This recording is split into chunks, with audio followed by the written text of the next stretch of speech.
This is that Grinding Noise podcast for E3. We're basically going to go through the press conferences in the order of Microsoft, Sony, and then Nintendo. We're going to give our thoughts, and we're going to give some final thoughts at the end. I am SDSD Inklover, also known as Black Rose War, and I'm with the Copperhead Snake. Yes.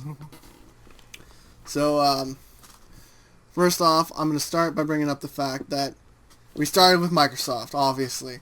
And, of course, they had their reveal not too long ago. I think it was 20 days ago now. Something like that. That was something like that. Don't know the exact number. All I know is a lot of pissed off people, right? Possibly rightfully so. I don't want to damn the Xbox right now, even though I very well could. But they promised us games, and they seem to deliver. But I don't know. That conference to me, I'm just going to start off by saying, I was bored. I was bored, and it felt cheesy. What do you think? Yes, like, half the time they were speaking, I was just get to the point, to stop beating around the bush. I mean, especially at the point to where they were showing Destiny. I was just like, please just shut up and show us. Don't stand there looking at guns for 10 minutes. We see enough guns in video games. Come on now.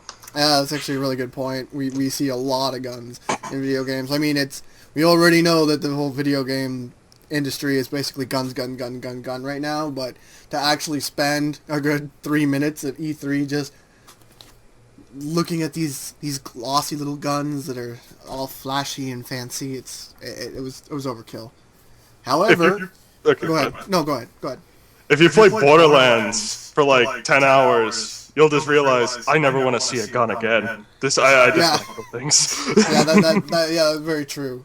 I mean, there are games that parody that, like Far Cry Blood Dragon, I think it is. Yeah, they have that tutorial, and they're just like, I just want to kill things. They parody that whole thing, and it was very true of the gaming industry in itself. Shut up!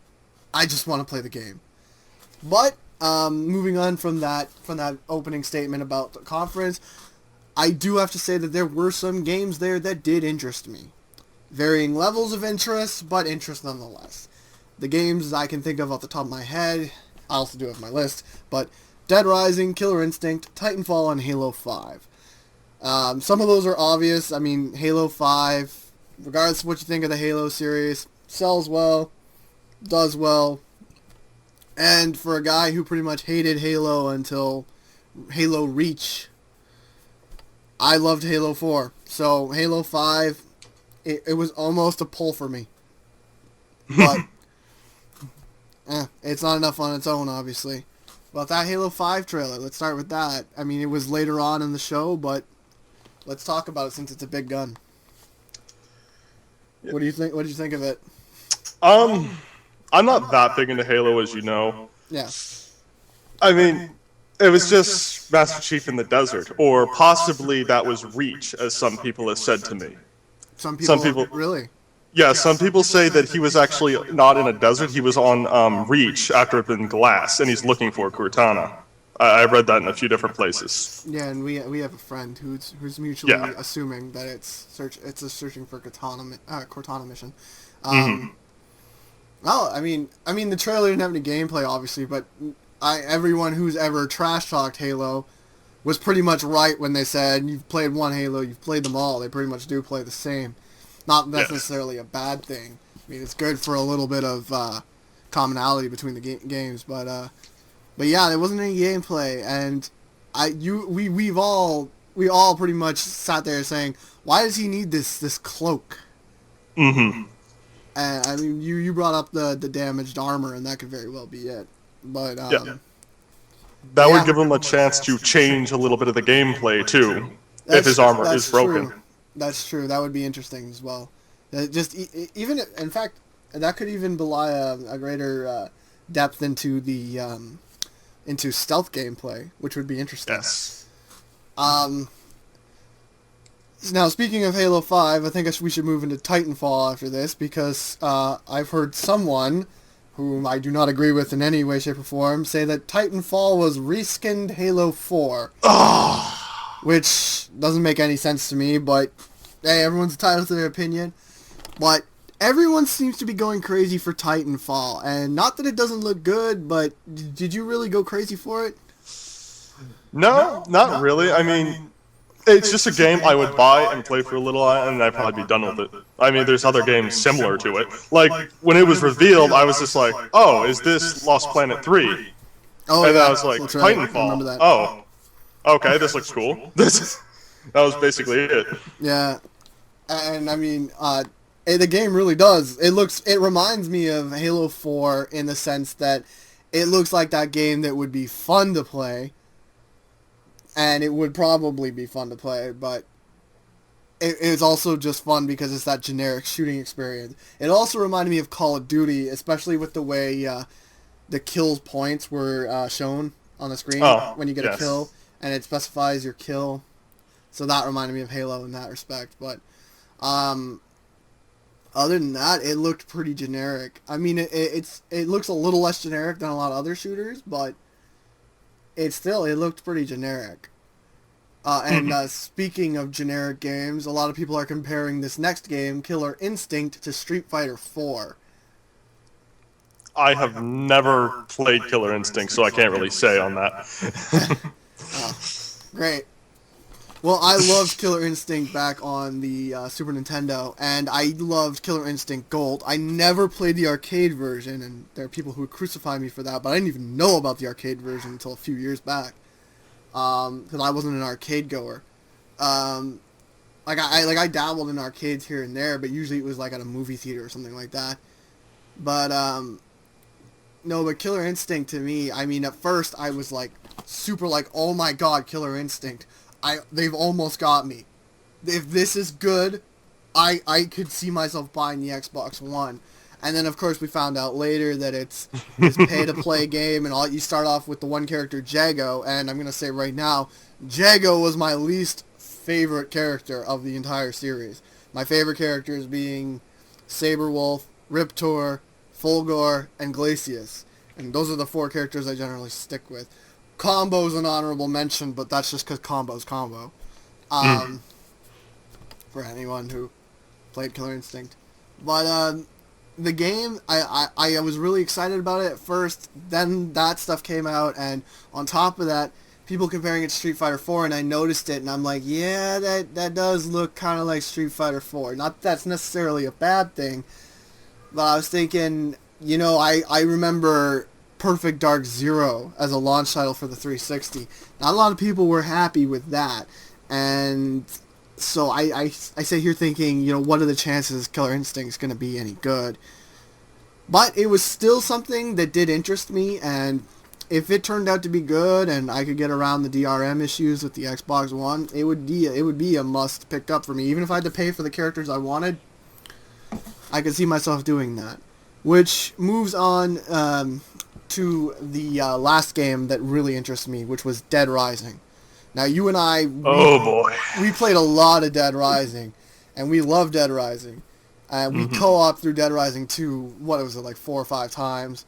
Yeah. And we want to do it again eventually, but we want to actually record it. But I don't know, I had mixed feelings with it. There was some cool concepts, like, for instance, forging new weapons anywhere. That really seemed cool, but the loss of the apparent loss of the clock system, the time of day, I don't know. What'd you think? I don't know. Basically, when I was watching the game, it didn't even look like Dead Rising to me, hardly. I mean, it looked like it was just another zombie game that just like, hey, this State of the K game was cool, that just recently released. Let's make a high definition, not high definition, but a higher graphical version of it. And buzzing. Yeah, buzzing. Sorry about that. Yeah. Okay. And I don't know. It just didn't look right to me. It looked too generic. I mean, there's a million zombie games now. Yeah, definitely. I mean, that was a huge thing.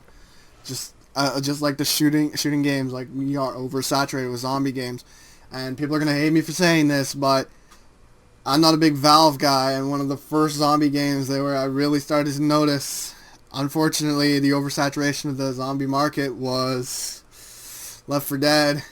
and Left 4 Dead 2. Two games that were fun for a little while, but I mean, without PC mod support, really didn't interest me that much. I compare a lot of Valve games to being similar to tech demos, like playable tech demos. They're real great in concept and they show off really cool features. But with the exception of Portal, and I'll give the nod to Half-Life, because Half-Life actually does have merit for being a good game. I don't really see a lot of good Valve stuff. Now that's just my opinion, mind you, and there are people can have a different opinion on that. I don't care, whatever. But that's what Dead Rising looks like it's coming to be now. Is just a new Left 4 Dead. I'm not even sure if they're gonna bring back co-op play. Yeah. I mean, we saw the smart glass integration, calling down the fire. But I'm sitting there thinking like, well, what is my buddy gonna sit down on the couch next to me and just bomb the city with smart glass? Like, is that what's gonna go on? I know, like Dead Rising was just all about you're in a mall and you just go crazy killing zombies. It's just mindless fun, and this one is just like really dark and serious looking. It doesn't appeal to me. Yeah, that was definitely another thing. I mean, it was really dark. I do have one other game that it interests me, but not in enough of a sense that I would want to buy or play it. So I call it an honorable mention, and that's Quantum Break. As you know, I love Alan Wake. There it goes again. I should figure this thing out. I can edit these out. At any rate, one problem with with Quantum Break is I really don't know what it's gonna really be as far as it goes, because to me it just strikes me as, okay, it's moving towards that TV stuff that no one seemed to be too eager to hear about at the reveal. And I know Remedy's great at storytelling. It's one of the reasons I say Alan Wake is an amazing game. Is storytelling in Alan Wake, to me, was great. It was a semi-predictable story, and I know you haven't played it yet, but it was just such a nod to just to writing in general, in the format of a writer and going through a writer's slump, and it was such an interesting experience, and I don't know, the game it felt like it was trying something new, and now I hear firecrackers going off outside, so that's great. Wonderful. But anyway, Quantum Break, I felt it was honorable mention. Now, games that didn't hold up, there were a lot that just sort of fell under the radar for me. But there's one in particular I felt is worth bringing up, and I think you'll agree, and that's Rise. Oh, Rise. Now, Rise looks amazing. There's no doubt about that. Yes, it looks amazing. But how far can you go on visuals? Especially when your gameplay is move towards someone, press a button, initiate QuickTime sequence, move to next person, initiate QuickTime event. I mean, it just... And it's the same move sometimes. It's just like, really? Yeah, it kind of... It's an early build, obviously. That's true. Early build. And actually, it's an early build of a game that's been through massive changes. So, I mean, you can't really... I mean, how long was it? I can't remember. A while. Yeah. But it does strike me as something really simple, and I mean it kind of sucks that it kind of turned out that way, because I actually, when I first heard about it, I'm like, maybe it'll be good, but it doesn't really look like it. I mean, No, okay, hold on. I have to save us real quick because you left out one game. Metal Gear Solid 5. We're both super excited for Metal Gear Solid 5. Nobody kill us. I purposely left that out because I don't think it deserves a mention as part of Microsoft's conference. So okay. I will say that straight up for everyone. Don't worry, I didn't forget Metal Gear Solid 5 existed. It's just, as a multiplat, it just did not feel like something I should bring up. In fact, I want to make that perfectly clear. When I'm talking about most of these games, they're because they're either exclusive or they're only worth getting on that console, to me. Copperhead might actually bring up, I'll edit that. Copperhead might actually bring up something else, and I mean, that's great for him, but I'm just going back based off my list here. Yep. So, and everything else at that conference, everything else just seems so, meh. I've seen this before. I've heard of this before. Doesn't really intrigue me. Actually, there was one thing I want to bring up, and I'm pretty sure I heard this during Microsoft's conference, which was they came up talking about their indie development teams, and they're talking about 200 indie developers and 400 games, and I'm thinking like, yeah, but why do you have so many indie developers right now giving you such problems on the net? And it's just, it was kind of funny to me. I just thought that was funny, so just brought that up. Anything you particularly saw that you want to bring up? The only thing, now some people might kill me for this, but the thing that most got me interested in the conference, World of Tanks, because I've been wanting to play that game for years and I have never had a computer strong enough to run it, so I'm excited for that. That's about it, though. Nothing. It was boring. Yeah, your computer is garbage. But yeah, World of Tanks, we're probably going to get in on that. It should be good on the consoles. Maybe not as good as PC, but hey, what can you do? Next up on the list, of course, is the price. $4.99. Immediately in my head rings $599 US, which, of course, this is not quite that. But $4.99, and I mean, it sort of seems reasonable when you factor in Kinect. It does, but it begs that question: why is Kinect there? Yeah, so they could spy on you. Yeah, because we all know that those camera devices that we have right now, none of those already do that. I mean, we both know about a certain someone who rats other people's computers. Yep. With the Kinect, it's like they didn't announce any Kinect exclusive games. Don't get me wrong, I'm kind of happy about that, but what are you going to do with that? That kind of seems meh. What, is it just for controlling the TV? Xbox, go home. Like, Xbox, shut the hell up. Get out of here. Anyway, yeah, that price point, too much. Should not be that much, especially when you factor in the fact of what we're going to talk about later in Sony's conference, and especially when you factor in the fact that the power of the Xbox One is caught up in the cloud, according to everyone at Microsoft. They're all talking about cloud this and cloud that, and cloud's great.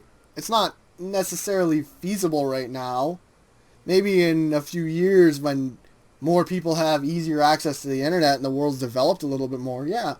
But right now, I don't see it. Maybe I'm just out of the loop. That could very well be the case. Angry Joe had the interview with Major Nelson, and he made it sound like this is the future. And, Major Nelson could be right. I mean, he must have some information there. He works for Microsoft. But, yep.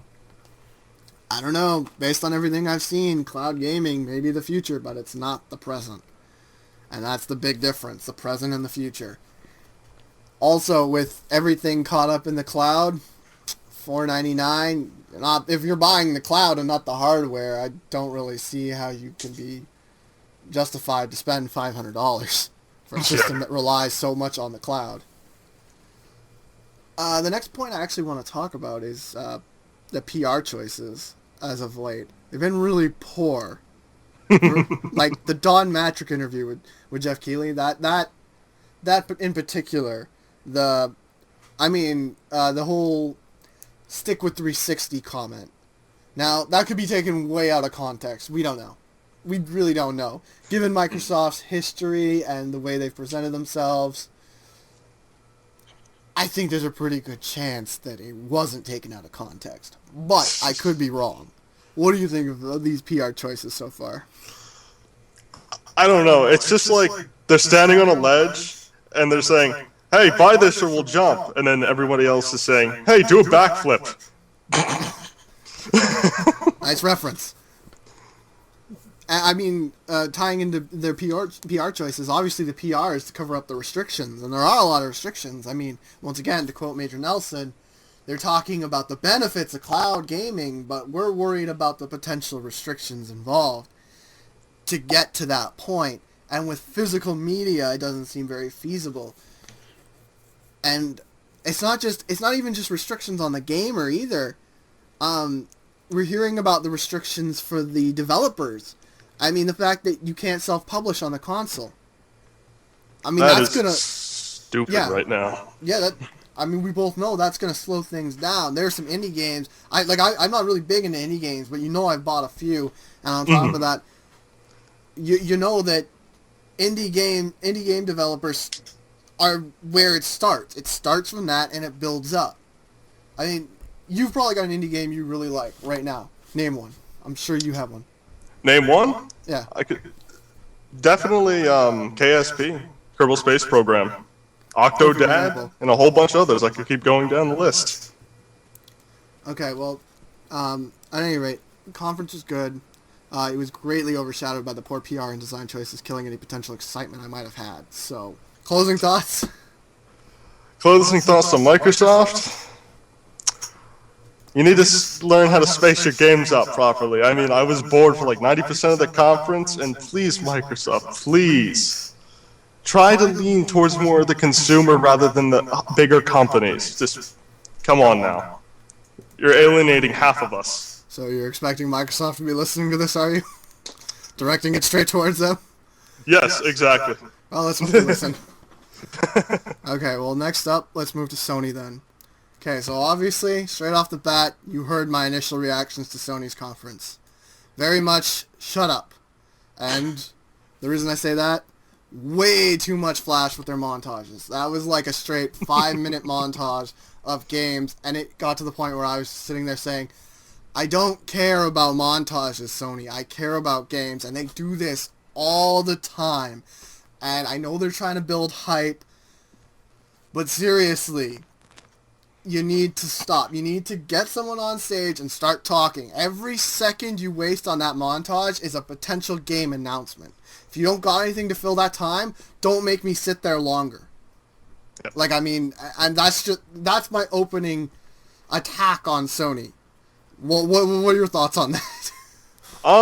Most of the time, I usually just skip it personally. I'll let it play for like a minute. I'm just like, just get to the games already.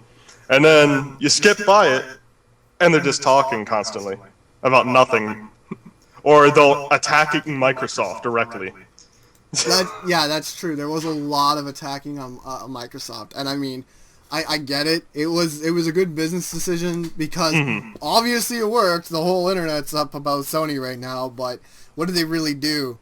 But yeah, and I mean, even they're talking about stuff that's just like it's all fluff. I mean, I know it's a press event, but stop fluffing up your reveals. Just get to it. I mean, there is a certain amount of fluff, hype, and theatrics that should be involved in these press conferences, but it seems like these companies aren't really thinking about time management and just how to deliver an effective message. I mean, it's PR nightmares all around right now. No one's really sure what Microsoft's doing. No one's really sure what Sony's doing. Everyone's confused about what Nintendo's doing. PR nightmares for everybody. But that's too much into that. So let's move on to some stuff that Sony actually talked about rather than flash in our face. Vita support. Great to hear. I don't own a Vita, but I'd like to. I'd like to have a reason to. And the fact that they're still supporting it, we kind of knew that because they said so at their reveal. But it's good to hear it come out. They want to support the Vita. Your thoughts? I'm glad they're supporting the Vita still because I still plan on getting one, and I don't want to just buy a Vita for like 2 games. I mean, if I was to do that, I would probably feel really bad afterwards because then it'd probably just sit in the corner somewhere. It'd probably sit in the corner with my PS1 that I'll probably never touch again. Poor thing. Yeah, I mean, my PSP's on the ground right now. I know that's the word. You're probably like, how dare you pick up that PSP? All my stuff's in this one room, and it's just piling up, and I gotta get this room in particular organized. So, but I mean that could very well happen to my Vita. Hell, I mean, if I pick up a Vita, am I gonna just keep going back to my PSP as well? Because that would be even worse. Imagine it. I get this new handheld, the Vita, and I'm going back to my PSP to play old PSP games, which I still haven't beaten, so there's reason to, but, I mean, and is it going to be a repeat of that? Am I just going to get a bunch of Vita games and never beat them?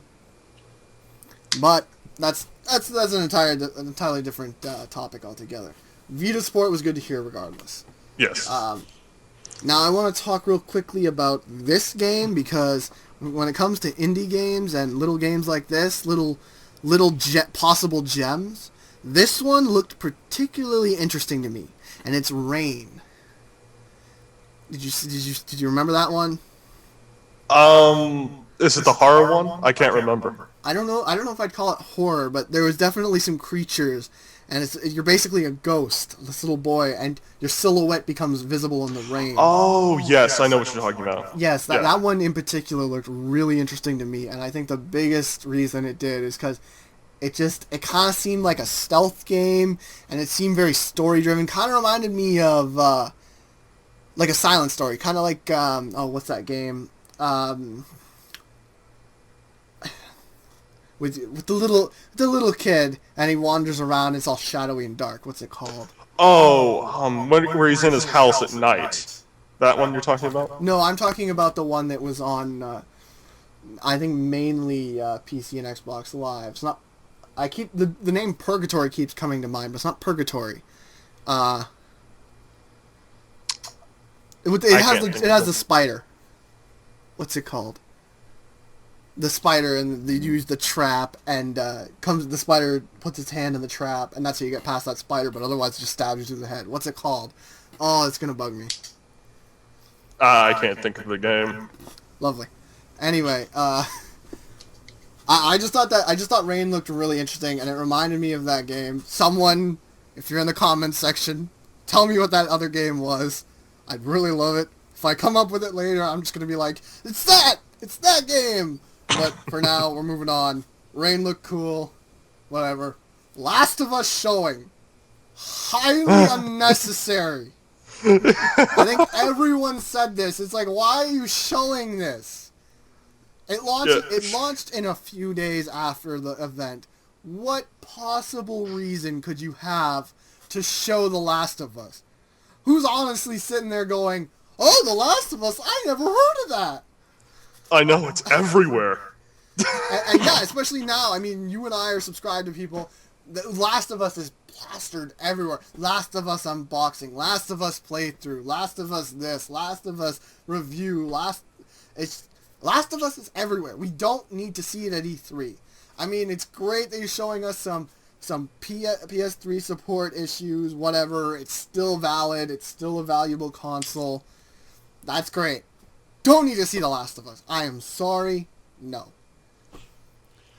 Now, let's talk about something I really hate. Exclusive DLC. Ay. Arkham Origins. Now, aside from the fact that I didn't like Arkham City in particular, it has exclusive DLC for the PS4. I think it was the PS4, either PS3 or PS4. Regardless, I hate exclusive DLC. I hate timed exclusive DLC. I hate exclusive DLC. Bugs the crap out of me. It shouldn't exist. I realize why they do it, but DLC in itself has become a crutch to the gaming industry. And while it's a crutch, I don't think exclusive DLC should exist. Mm-hmm. But one thing I will say about the exclusive DLC for Arkham Origins, looks pretty cool. I mean, I know you're not big in the Arkham series, but... Yeah, I don't even really like Batman. Nobody shoot me. Okay, continue. I don't like Batman either, but I still like Arkham and the Dark Knight trilogy. For whatever reason. It appealed to me somehow. Now moving on, there was some talking that Sony did that I actually liked. I know you're shocked, but bear with me. I was just trying to think, what could it possibly be? Continue, please. Talking about what gamers and game devs like in their console. Now, they touched on this very briefly, but when they brought it up, they sort of related, and they told us point blank, we built the PS4 with gamers and game devs in mind.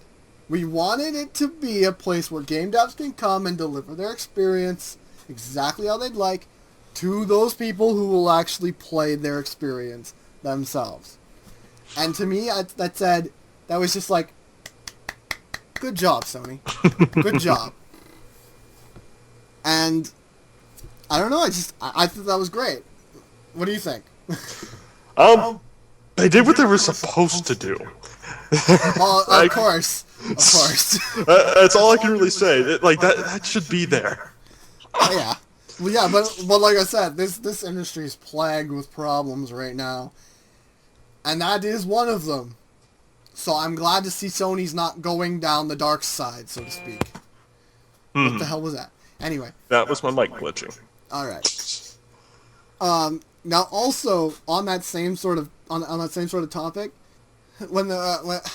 after that there was talk about connecting to gamers through social media. So for instance, not only game devs, but the CEO of Sony and just individuals high up in the Sony brand would be able to so easily connect to gamers through things like Twitter. There was that talk, and I thought that was worth bringing up because it's good to see that these people in these high positions of power do actually pay attention. Yes. Even if it's just PR people talking to these people on Twitter, at least it's there. If I would fix that right now, but we'd have to start over. I'm not doing that. So it was great though to hear that. What do you think? Oh, jeez. Okay, about them actually paying attention.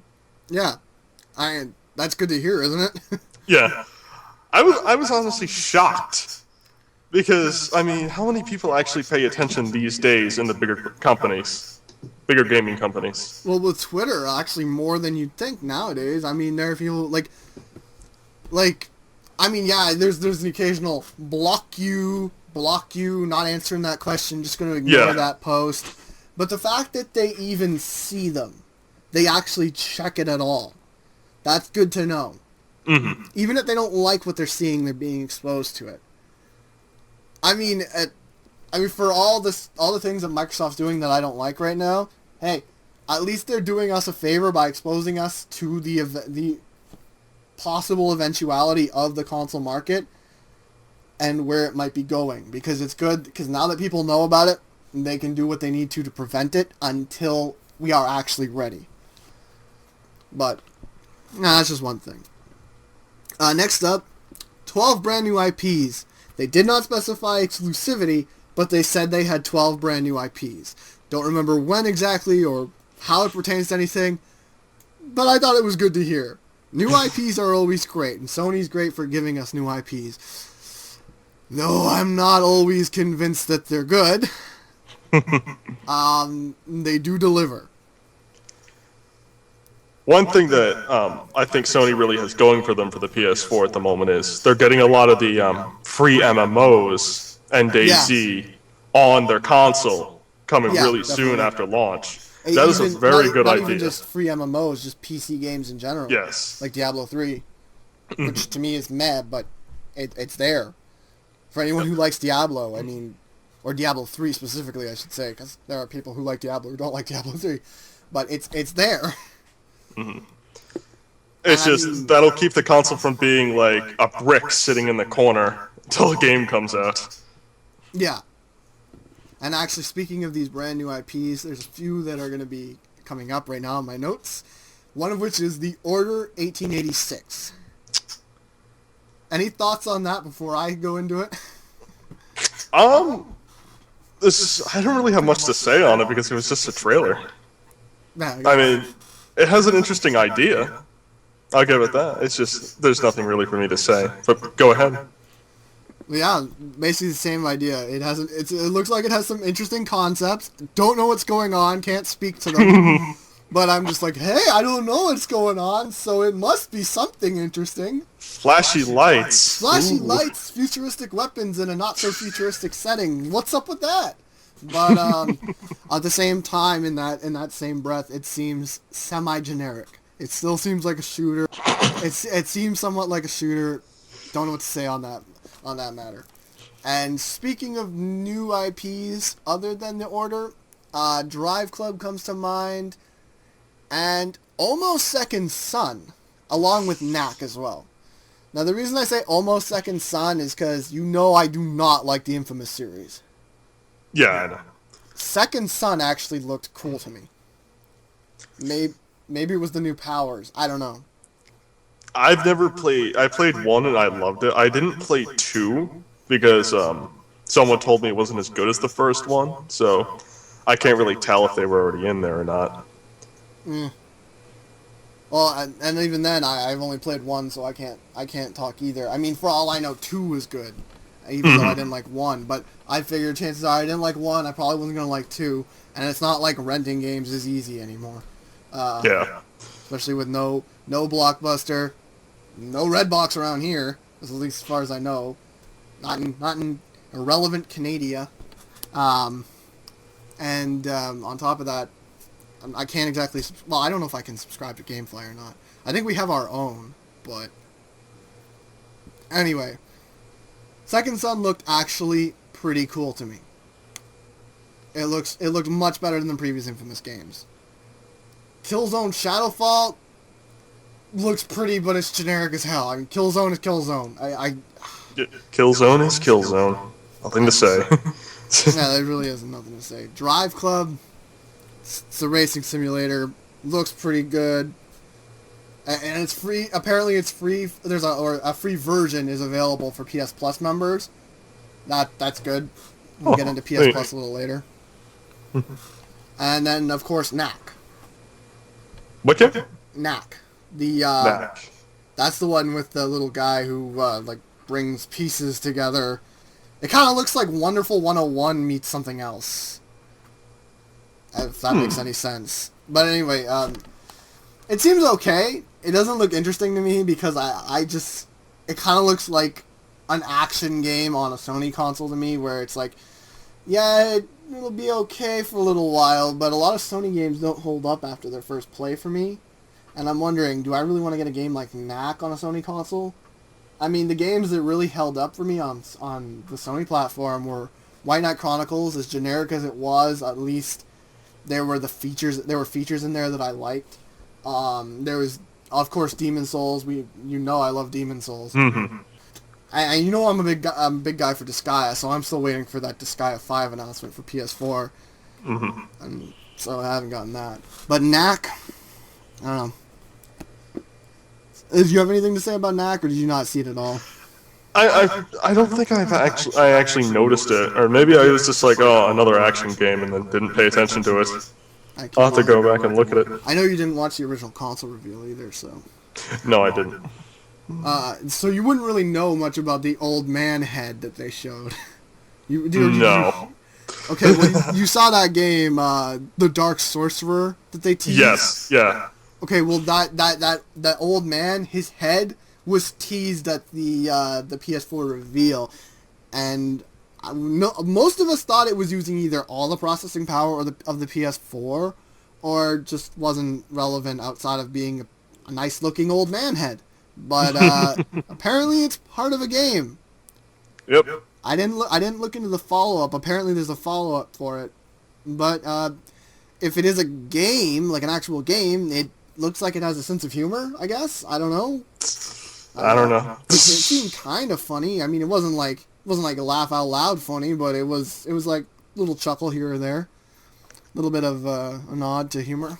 But I don't know what to say about the Dark Sorcerer other than that. It uses the old man head, and you don't know much about that, which kind of brings us to a dead halt on that. What about The Witness? Did you look at The Witness at all? The Witness. It's an indie game. It, Tell me a little bit about it. I'm trying to remember. There it's was like a an lot of open indie world games. exploration thing. I don't know if it's open world, but it's exploration based, and you get to these little puzzles and you draw lines in them or whatever. I think I know what you're talking about, but I didn't really pay attention to it. I don't pay attention to colorful things. Ah, well, there's your first problem. Yeah, I know. This is gonna make the Nintendo portion a little awkward. No, I love Nintendo though. That's the difference. Okay, well, there you go. But The Witness looked interesting. It is not my cup of tea, but I hope it becomes a success because it looked different. It looks really different, and the exploration and puzzle merger, I like that. And actually, after The Witness, brings me to Transistor, which they also showed. Now, do you remember this one by chance? Transistor, yes. Okay. Transistor may be good. It looks kind of generic as well, but it could be a fun little game. I don't know. There's not much for me to say on that. Anything for you? I'll definitely look more into it when there's more about it. Right now, I can't say, but it did catch my interest. One of the few games this year. Alright.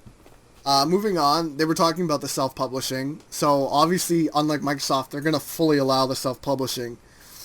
Yes. And that leads into something I'm going to talk about right now that you brought up earlier, we didn't go into, but I have to say it right now. Octodad may be one of the most interesting things I have ever seen in my entire life. I love it. That is weird beyond belief. I don't know how it's going to play. I don't know if I'm going to have a ball with it or not, but I'm going to be watching that enthusiastically. Octodad could be a new favorite of mine. I don't know.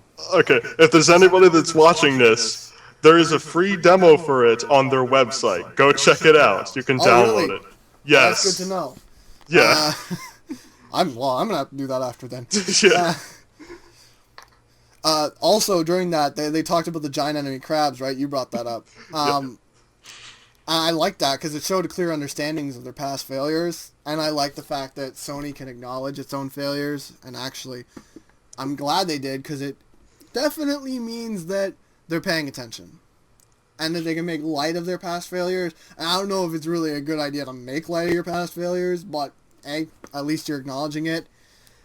Also, Outlast. That's the next game that I really paid attention to. Outlast is like a horror game where you're like wandering around in the dark or whatever. That's the one I was monsters. thinking of earlier. Yeah. That one to me looks like it may be the new Slender. I don't know about that because there's quite a few games that are out right now, like in beta and stuff. Like I pay attention to a lot of indie games in development, and they're just a dime a dozen. I've seen too many of them. I know they're a dime a dozen, but I mean it's going to be on a console that's obviously getting a lot of pre-orders right now. Yes. Obviously going to sell. I don't know if it's going to how accessible it'll be, but I have a feeling that people who watch the C3 might pick that up. People who were interested in games like Slender.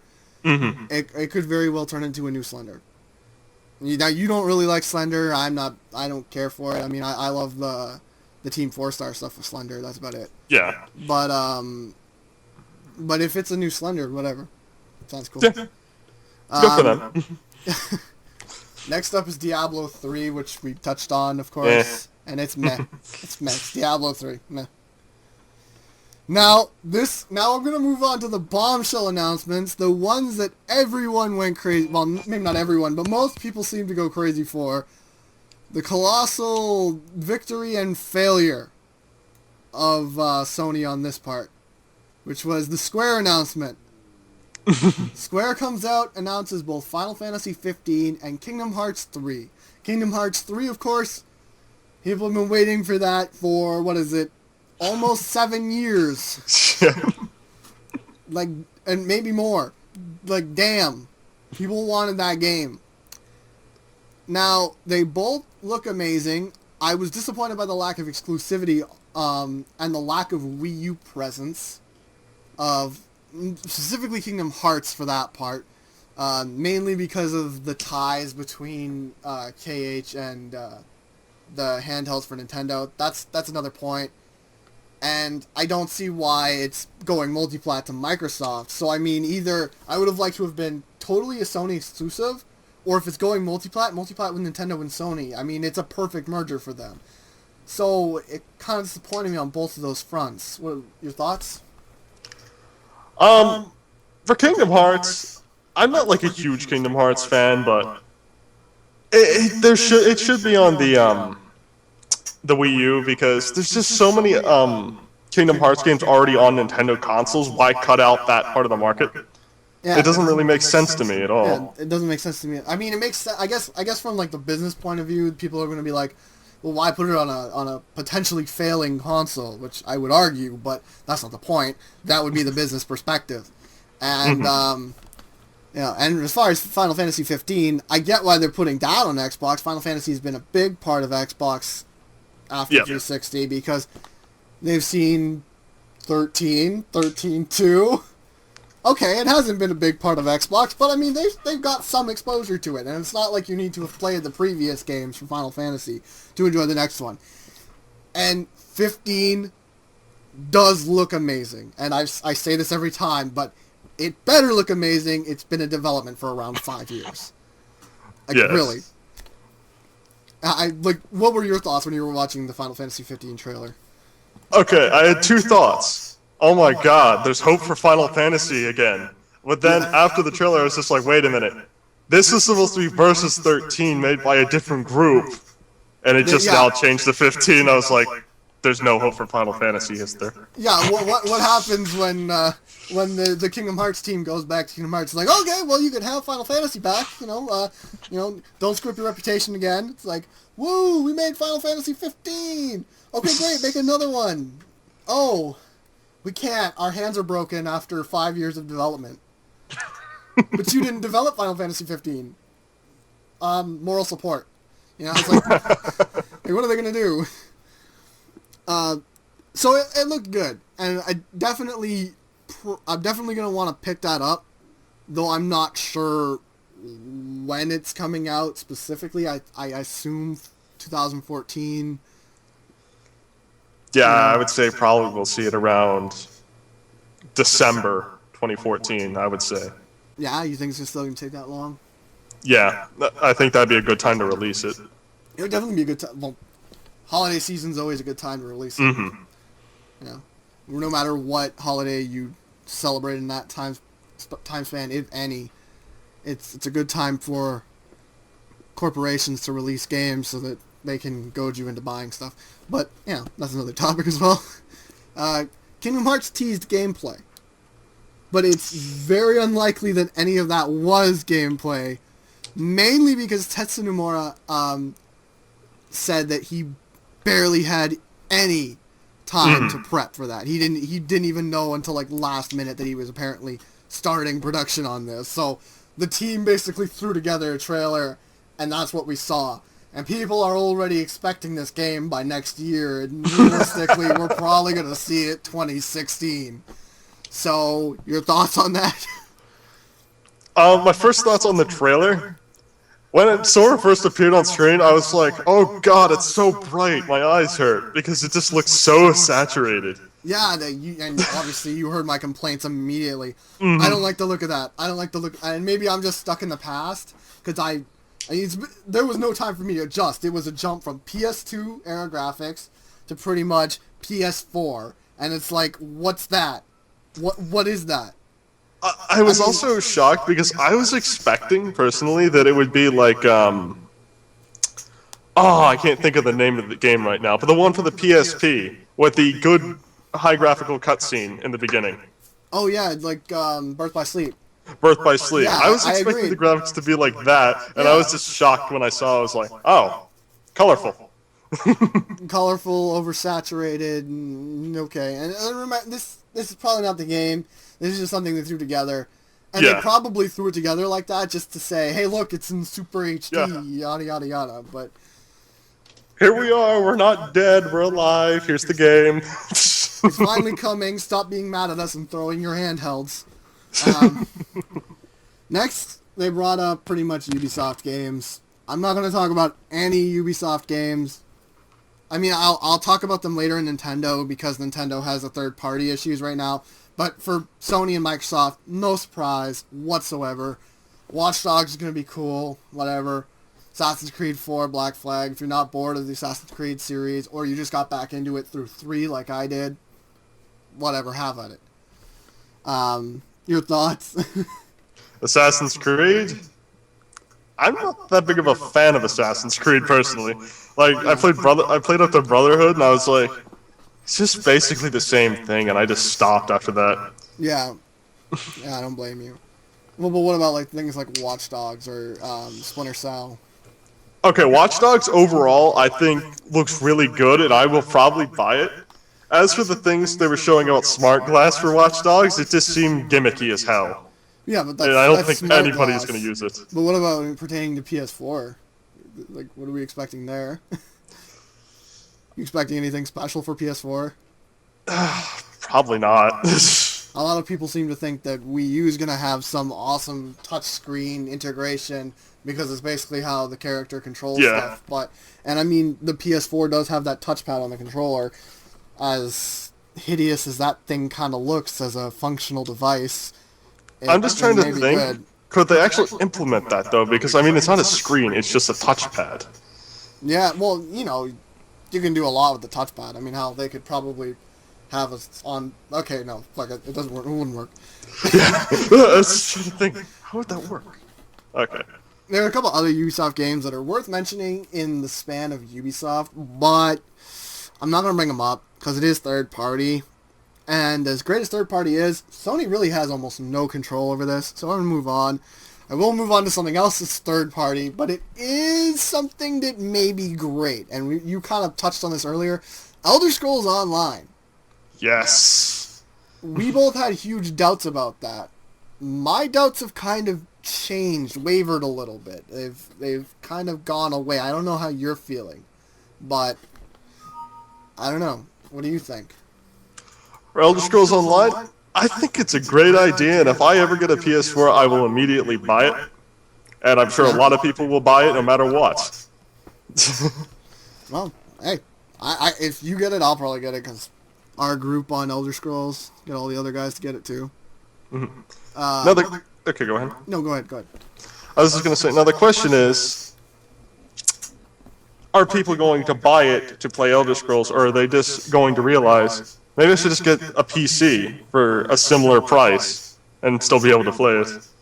That's true, and I mean, you and I, we both want to upgrade, you especially, Mm-hmm. we want to upgrade our PCs so we can play more meta games at higher settings, because like right now I can just run Skyrim, and it does not run very nicely, and I'm just like, okay, I haven't upgraded in a long time, my computer's trash now, upgrade time, and I'm going to slowly start doing that, but I'm just going to basically buy a whole new PC.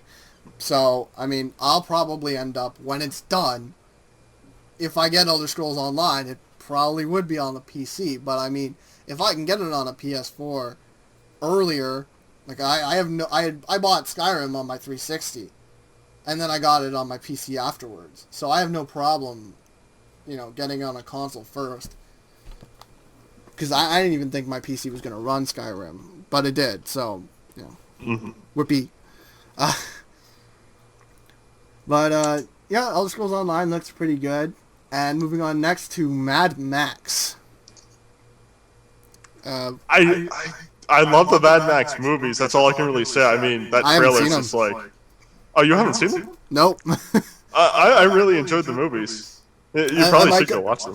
I might go watch them, and if I do, I may be more interested in the game. As it seems, it looked pretty cool, but I don't know what I'd do in it.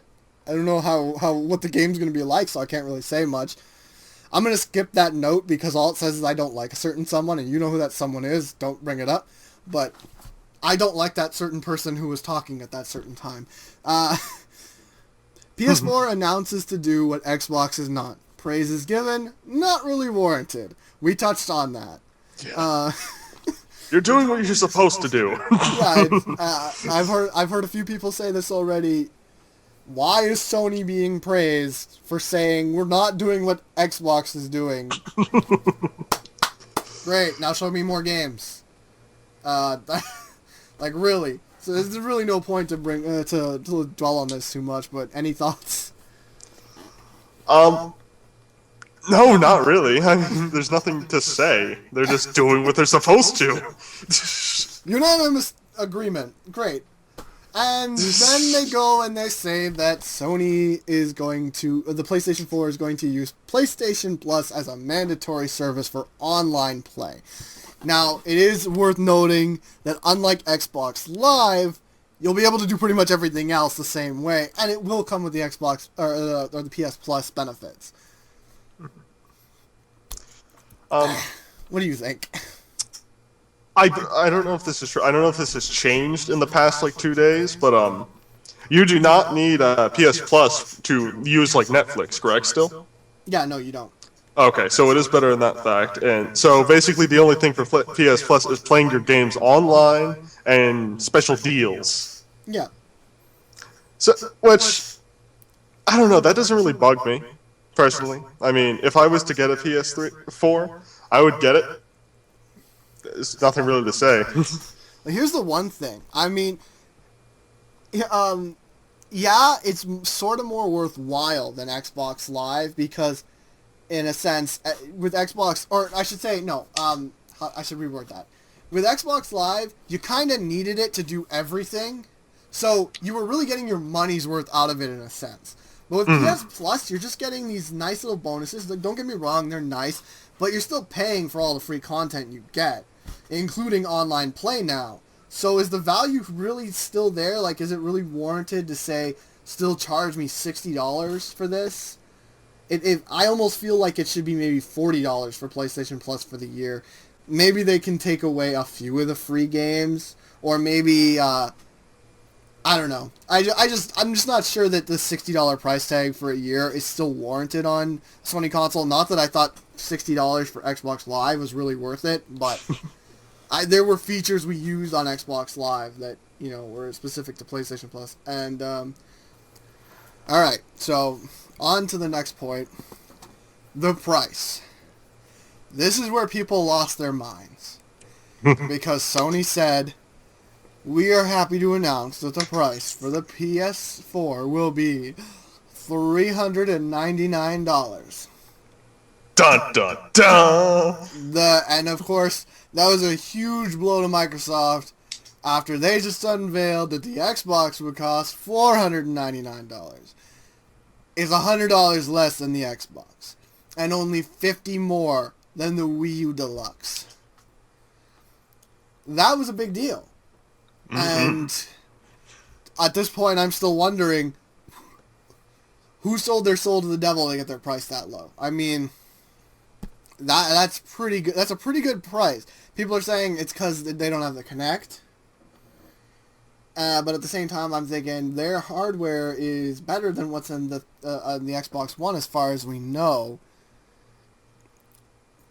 But is that really it? Like, I don't know. Microsoft is probably trying to pay for all those cloud servers they bought. Apparently. Yeah. Because how many did they get? Did they, like, triple their servers? They said something around, like, 300,000. Ah, okay. 300,000. And they're not peer-to-peer. I mean, that sounds great. But... And I've thought of a few theories as to why the price for the PS4 is only $399.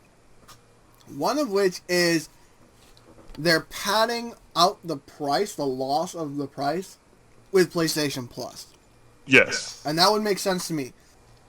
$399, they're either padding it with the PS Plus price, selling it at a huge loss, or they have some serious hardware deals with their hardware manufacturers. It's also possible that the x86 architecture is actually just cheap enough for them to go that way. I don't know. I'm not a big tech guy. Can't say much, but who knows. What are your thoughts on the price? Obviously it's nice, but what are your main thoughts? The first time I heard it, I was shocked because I was expecting around $500-$600, maybe even more, when it was first announced. Really? But, yeah.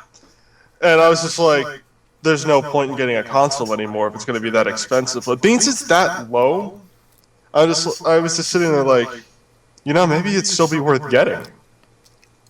Yeah. it brought me back to thinking, like, maybe I should get a PS4. And I was shocked. Yeah, definitely. I mean, I was thinking I was only going to get a Wii U this generation and the PC. But here I am thinking I might have that extra with the PS4. And aside from the price, the actual size of the console, given the size of the original PS3, that thing was like an Xbox One. It was huge, unnecessarily big. But this thing, it's almost as small as the Wii U. I was flabbergasted. And part of me's thinking, okay, it may be as small as the Wii U, but is there a new yellow light of death we got to worry about with this thing? Something like that. But so far, my fears are unfounded. We don't have any proof of that. So, I mean, the yellow light of death in the PS3 was only had a slightly lower failure rate. Well, I should say the PS3 overall had only a slightly lower failure rate than the Xbox 360, according to some source that I can't remember off the top of my head. But I don't know. They probably put a lot of work into this thing because they knew they had to make up for the PS3 slow start, and a lot of their studios had to shut down this past generation. So I don't know. Yeah, maybe they're compensating for something. Maybe they just really just made all the right decisions. I don't know. We probably won't find out until it is launched either. Now, speaking of their price, this of course ties into something else. People might be saying, "Oh, well, $399, $100 less than the Xbox. What about the difference in the features?" Well, they did a repeat of the features discussed at the reveal, and the features discussed at the reveal seem to suggest that pretty much everything the Xbox One can do, the PS4 can almost match. If not perfectly, close enough. Close enough to warrant spending $100 less. I mean, warrant spending $100 less. Why would you even need to argue with that? But no. It has most of the features of the Xbox One, plus it costs $100 less. Sounds like a good deal. Other people are also saying, well, you're going to need to buy the iToy and the game and the controller and this and that. And I mean, people said the same thing about the Wii U. Like, the Wii U's going to cost this, plus... And it's like people forgot, like, yeah, the next consoles are going to have that too. That's not an uncommon thing. Yeah. But, I don't know. It looks like a great value. I mean, can't argue with it. I already brought up the whole Drive Club is going to be free for PlayStation Plus, or at least a cut-down version of Drive Club, and I think that's a great deal in itself right there as well. Like, look, I don't know, like, obviously, I don't know, I'm not that big into driving games, but what do you think? I mean, I'm also not that big in the driving games. I like more of the arcadey style ones, but so like kart racers and stuff. Yeah. Yeah. Kart racers, PGR4, stuff like that. But I don't know. Like, this would be another question for one of our other people in that grinding noise, Brandon, but he could not make it tonight. He's really big in the driving games. Yeah, he definitely would have. He definitely would have had something to say about this. He's more of a Forza guy, though. Yeah. But I think a Drive Club for free, he'd be all over that. So yeah, it definitely adds some extra value not only to PlayStation 4 at launch, but PlayStation Plus. I gotta say, I'm impressed. Now, do you know about the other features they talked about with PlayStation 4? Like which ones besides the streaming and stuff? Well, they talked about the streaming, the capturing. They talked about giving your controller to another person, which some people have said, "Oh, great! Someone else can play the game for you. That's great. That's the last thing we need." But I mean, it's cool features, and it makes me remember the days when I used to take my GameCube and my PlayStation 2 and my Xbox over to my friend's house, and there was always a game on one of those consoles where we sat down, one of us would play, and the other one would help verbally. We'd tell them what to do, or we'd help them solve puzzles, and it was the multiplayer experience before multiplayer became the online thing that it is today. And of course there were multiplayer co-op games that people played. But it's reminiscent of that, and you don't even have to be in the same room anymore to experience that. Maybe it's not as good, but I don't know, that could be a good feature. I think it probably will be good, but the problem is that the developers have full control over it. Like Sony has already stated, oh yeah, it's up to them completely. That's true, and I mean, some of the games I've done that with were like Resident Evil, and yeah, I don't see that happening with Capcom anymore. With Capcom's being, and we won't get into Capcom that much, but I mean, at least not in this video. but yeah, it could be great, it could be not. I mean, obviously they've got some TV related features. They're gonna have Netflix, all that. They've also got what was it? The cross game chat now. We don't know if it's going to be as good as what the Xbox Live had, because I think I heard from someone that the Vita cross game chat was okay at best. Yeah. But this is the PS4, and they're probably going to have a more dedicated system. So we'll see. We'll see. I don't know if they covered if they're doing dedicated servers on PS4 or not. I don't recall. Yeah, I'll have to look into that another time. But if they are, then that'll probably boost into the cross game chat anyway. Now we're almost done with the Sony press conference. And the next thing is something that you and I universally pretty much hated in their press conference. Not so much because it was a bad game, but just it was so poorly shown and demonstrated, which was Destiny. Oh yes. When they introduced Destiny, of course, they had to show off that it was a multiplayer experience, a co-op experience.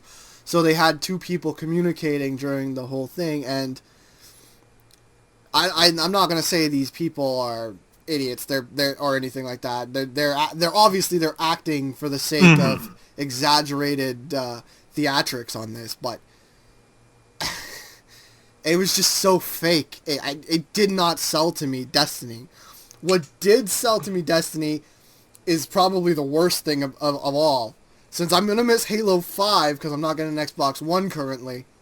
Destiny does, to me, equal Halo in a post-apocalyptic future with multiplayer-like qualities, almost like an MMO.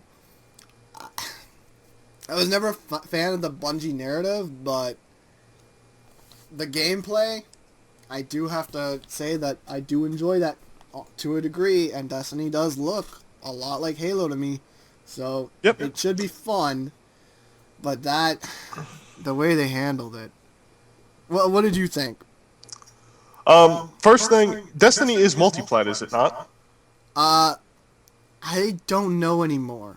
I mean, originally I had heard that it was, and then I heard it might be coming to Wii U, then I heard it was confirmed to come to the Wii U, then now it's not, so I'm not even sure if it's exclusive to I'm pretty Sony sure I saw a trailer for it on like the Xbox 360 at one point too, like they had a special reveal of it or something. That's entirely possible. I can't say for sure, but it probably is still multiplat. I don't know, and it probably is multiplat. I'm only bringing it up because that main thing. It kind of sold me that the PS3 version or the PS4 version, my bad, is gonna be good, but God, it was just a horrible way to demonstrate it. But yeah, go ahead. I already mentioned at the beginning of this podcast, like we've seen enough guns already. Because of Borderlands and stuff. And, I don't know, just when they were just staring at them, it just gave me such a terrible feeling. Like, is it just going to be about the guns, or are they going to have something else? Well, it's a good question. I don't know. I can't give you that. Because, especially when the actor was just like on that one scene. What's the name of that gun? Shut up and get behind me. Yeah, it was just kind of like, oh, great. You really, like, do they really think this is how people act online? Maybe I'm wrong. Maybe I'm just not dude bro enough. But, but I do not act like that online. I don't know any of us who act like that. To me, it just seemed kind of ridiculous. But that's enough about Destiny. That's enough about PS4 and the Sony press conference. Just final thoughts now. Console looks great. Price is great. Games are okay. It's a good value. I don't know what else to say. The conference was kind of meh, but but as far as doing what they needed to do, they did a great job of doing what they should have done, and for that, I guess I applaud them. That they definitely at least made me interested in the PS4. I don't know if they've sold me yet. Yeah. What do you think? What do you think of the conference overall? My final thoughts on the conference has to be, it was all right, as you said. The problem with it is, it was so long. They could have condensed it more. They could have cut out some of the pauses that they had, and it would have been better. Because, I mean, what was it, 2 hours? Yeah, roughly. Yeah. Yeah, that was a little too long for me for a press conference. I mean, if they would have just cut out the lights in the beginning, that's already 10 minutes. Yeah, well, I mean, I said it earlier. I mean, if you're gonna waste my time with montage, like and montages and light shows, I mean, this wasn't Laser Floyd. I didn't need some laser light show showing how great you are. I need console information, game reveals, game information, and all that brings us to our final major competitor of the night in the conferences, not counting third parties, which is Nintendo, which didn't do an E3 conference in the traditional sense, but rather for the public did the Nintendo Direct.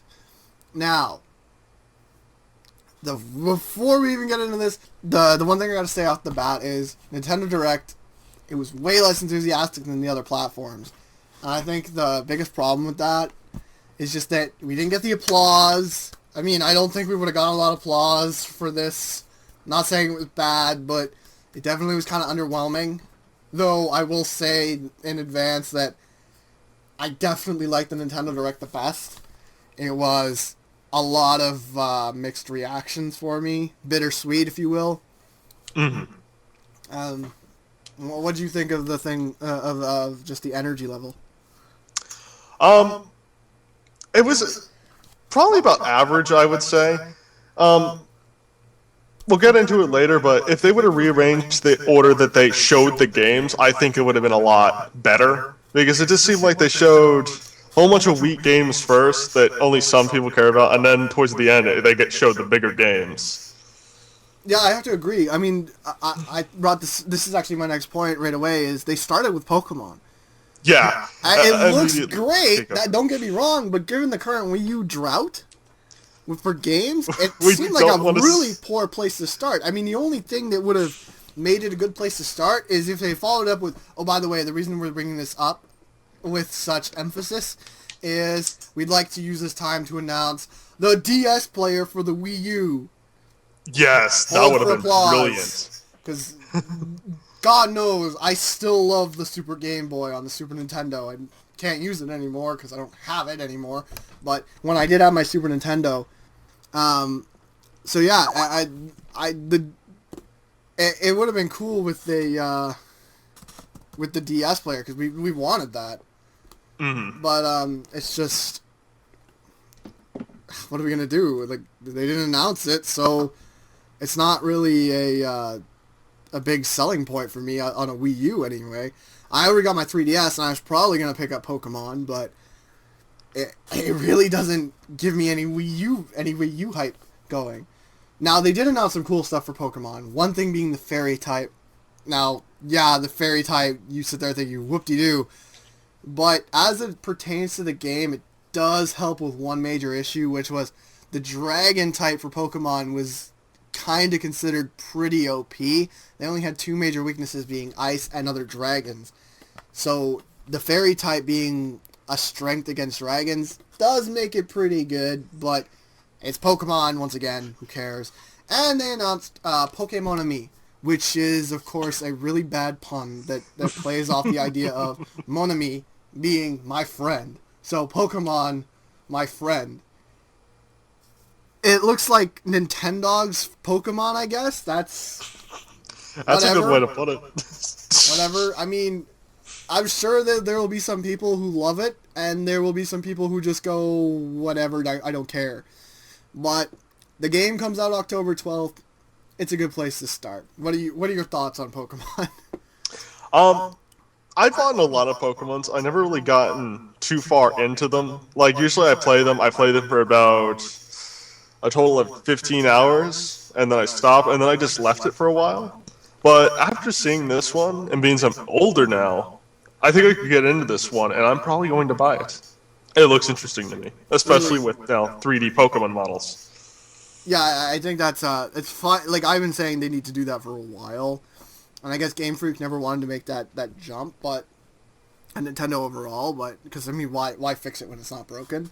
But I think this is a great place for them to go with Pokemon. But I does it really change anything for me? No. I mean, I didn't buy Black and White, and I didn't buy Ruby and Pearl. I did buy, or not Ruby and Pearl, Ruby and Sapphire. I did buy Pearl. Um, and I had everything before Ruby and Sapphire. But yeah, it just looked a lot better than past games. Now, speaking of past games, they were teasing us with the 3D Mario, the new one.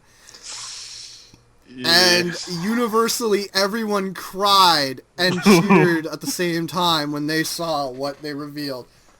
Mario 3D World is probably the greatest disappointment and greatest awesome announcement that was there. I mean,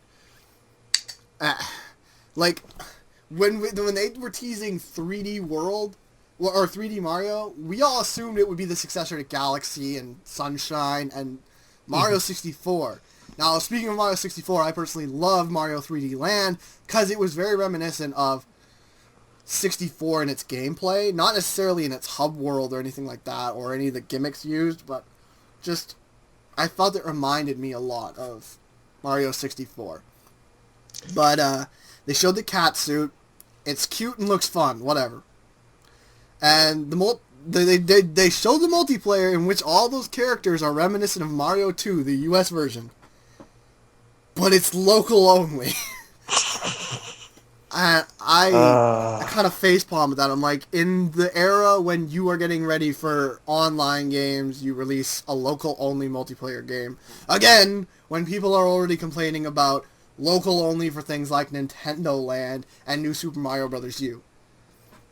Now, it's also important to note that when Iwata revealed this game, he says that it was a new entry into the 3D games introduced by 3D Land. Which should mean, I'm not going to say it does, because Iwata might be mixing up his English there, I don't know. I don't want to say he's saying something when he's not. I assume, I know he's good enough in English that he probably wouldn't, but it sounds like what he's saying is this is their new Super Mario Bros. U. Or, well, new Super Mario Bros. Series. Is the 3D Land series, or the 3D World now. Because Mario 3D seems to be kind of... It seems to be the next evolutionary step in those games, because New Super Mario Bros. Is no longer really new. So this would be the next logical step. So it has a December launch date. It looks great. I'm probably going to pick it up, but it was a huge disappointment. What are your thoughts on it, man? Just let me hear it. Okay. I had to miss out on Galaxy because my Wii broke. And if that was going to be Super Mario Universe, as a couple of people have said, I would have stepped my buying a Wii U up and then bought the entire series and played through it. But because I'm just a little turned off now, and I think I'm going to wait to get a Wii U now. Because I was just expecting something else, and it didn't happen. Well, I mean, as I said... And I got one more thing. Yeah. I was also very confused when I heard Cat Mario. Now, I don't know if you're familiar with it, but there is an indie game called Cat Mario. And it's basically Mario's model replaced with a white cat figure. And it's a very trolly game, so I was just like, wait, Cat Mario, what the hell? And I had to go look at it. I was very confused at that point. Well, as far as the Galaxy thing goes, they could very well be working on the next game for that. Yes. As I said, it seems like Iwata saying that this is just a new series alongside their others. So, we'll see. Which brings me to the next game, which everyone knows is going to sell well. Everyone knows it looks great. But people, I think, are generally surprised at how good it looks. Mario Kart 8. Yes. It looks really good. Way better than a Mario Kart should. The anti-gravity was added, and it honestly reminds a lot of people of F-Zero, which is good because people wanted F-Zero. It's not as good as actually releasing F-Zero, but it shows a sort of commitment to F-Zero, to the fans, that at least, if you play Mario Kart, it won't be like you're entirely losing out. But at the same time, it's not F-Zero, it's Mario Kart. But it does, regardless, look great. It's just called Mario Kart 8, which I guess is okay since the last one was just called Mario Kart 7. It has they're really apparently pushing online multiplayer, but it's not supposed to release till sometime in spring 2014. What are your thoughts? I also haven't played a Mario Kart in a while, Yeah, but me neither. I'm really excited for it, especially because it's online multiplayer. Because when I do get it, I do plan on getting it. I'll be able to play with all of you guys, and that'll be great. Yeah, that's true. I'll be getting an And enhanced experience. Now, if someone just buys it and then plays by themselves, they're probably not going to enjoy it that much. Because, I mean, who has fun playing against AI on a single-player game? well, I do, but that's Well, I mean on a racing game. I do. Because... But that's Okay. I'm a very boring person. Alright. They also, again, I want to do this again. It's not the first time he's done it, but he acknowledged that Nintendo's very slowly releasing games. I like that because, like Sony earlier, they acknowledged, past failures, and Nintendo's acknowledging, look, right now we're not doing too well, but please try and be patient. We're trying, and we're getting used to this. And we've heard people say that part of the big reason why it's taking them so long is because they themselves have to get used to HD. So, I don't know about that. That sounds legitimate to me. Mm-hmm. Still not happy, but what are your thoughts? When I heard that, I was a bit disappointed because right now, there's no doubt, there's a Wii U drought. There's not that many games you can get right now, and just to hear that, it kind of brought down my spirits. I see what you mean. He followed up with Art Academy. He teased that Art Academy would be coming, but Art Academy tools for Miiverse. Now, because you don't own a Wii U, you aren't that well versed in Miiverse, I assume. Yeah, I've only heard unless you've been stories looking up- from you and other people.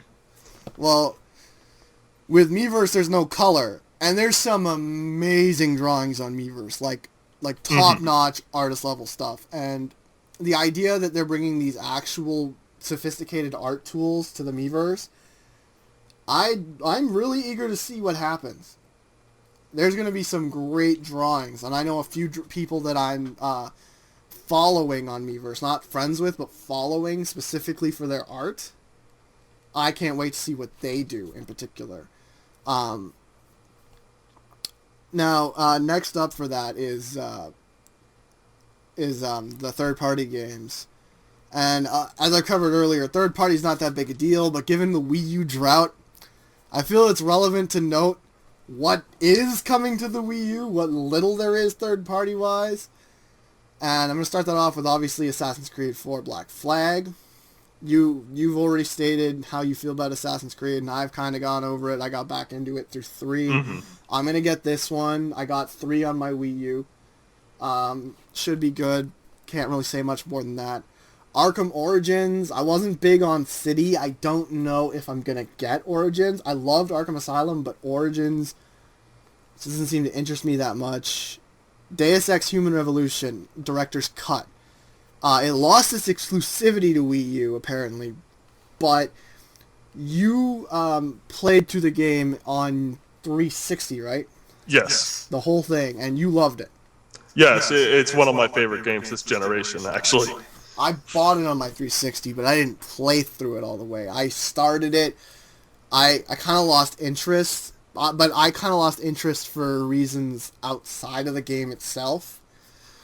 And I don't know, the director's cut for Human Revolution on the Wii U, I'm thinking I should just get that version, get rid of the old one. I can give it to a friend while I can still do that on that Xbox console. And I'll just enjoy the Wii U version. It's going to have the updated graphics, the touchscreen support, and on top of that, it's going to come with the DLC. So I figured that'll be a perfect chance for anyone who missed out on Wii U. I mean, really, there's nothing more to say than that. But yeah, I'm definitely looking forward to that. They announced also Disney Infinity. It's worth mentioning. Disney Infinity is great for whoever likes Disney Infinity, whatever. It's there. It's something. You know, I've heard that I've heard praise for Disney Infinity from people. Great. Just Dance 2014. Brandon keeps saying that we should get it. He's joking, but he keeps saying we should get it, so I guess it's worthy of noting. He's just trying to piss me off. Rayman Legends. They delayed that. A lot of people were pissed. Rightfully so. Especially because it was done. I mean, they're adding the new content, and regardless of the fact that it's being ported, it should still be the best version on Wii U, because that's where it was originally slated to release. But, you know, I can't see it doing as well as it would have originally. I think Ubisoft really dropped the ball with that one. But we'll see how it does. It's probably still going to be a good game. I'm not big on Rayman, though, so I don't know. Splinter Cell. Splinter Cell does look good on Wii U. It looks good on all the consoles, but it actually does look good on Wii U. It's not like a huge leap or anything like that, but it looks nice. It looks like it should. You're a bigger fan of Splinter Cell games than I am, I assume. No, not really. I didn't really even like Splinter Cell until I got it on the Xbox. Oh, really? Okay. Yeah. Well, I know someone in our group is a Splinter Cell guy. I'm sure. But anyway, I'm probably gonna get that because I did love the last. What was it called? Ooh. I got it on my shelf somewhere, but I can't see in the dark. I can't think of it. Anyway, I like that Splinter Cell. So I'll probably pick this one up. Should be good. But now it's very important, this next game, because for one thing, it wasn't given enough time in the Direct, and two, it looks like it will be an amazing return to this series prime, and that's Sonic Lost World. Now, as far as third-party games go, this is a bigger one. I'm sure you've seen the Sonic Lost World trailer by now. Yes, I've seen the Sonic Lost World trailer. Alright, well, that particular trailer, I love it. It shows off a good array of gameplay and cinematic cutscenes, and it looks amazing. Now, most of that's attributed to the colors, but it looks amazing. And I've seen the extended gameplay videos for the E3 demos. The game looks amazing. I love the new control scheme layout. It keeps the Sonic speed while allowing for greater control and precision. That's great. The game looks like a serious return to what made Sonic Sonic, while still maintaining an evolutionary path into something new. I wish they had dedicated some more time to it at the Direct, because it just sort of appeared. And I mean, it's going to be a big game. No doubt, this will be a console mover. Maybe not a lot, but it will move some consoles. I think we can both agree on that. Yes. What did you think of it?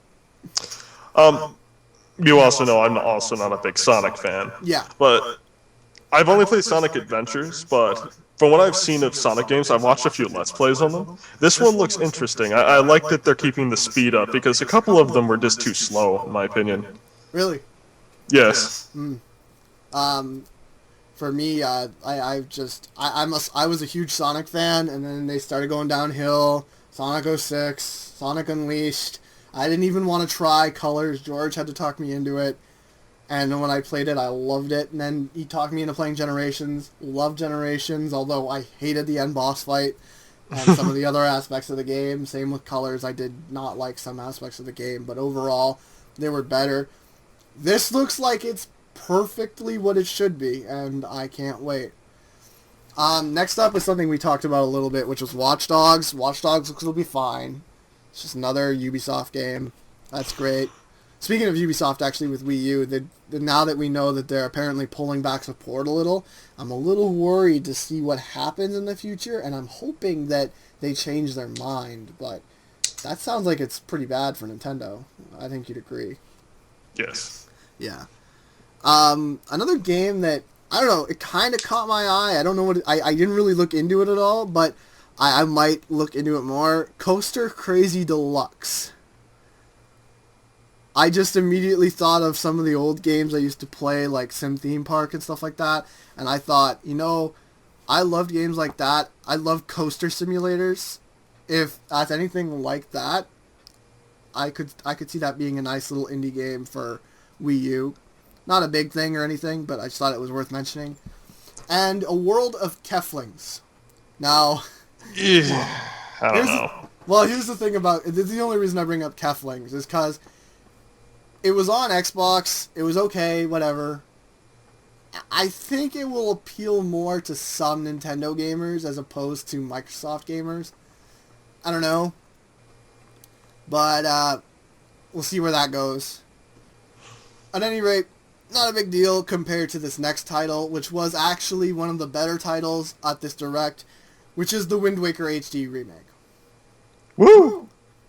Yeah, you know what? Wind Waker is not one of my favorites. In fact, Wind Waker and Skyward Sword are not my favorite Zeldas.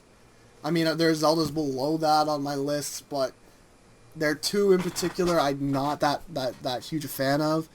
But it's looking like they may actually change that with this.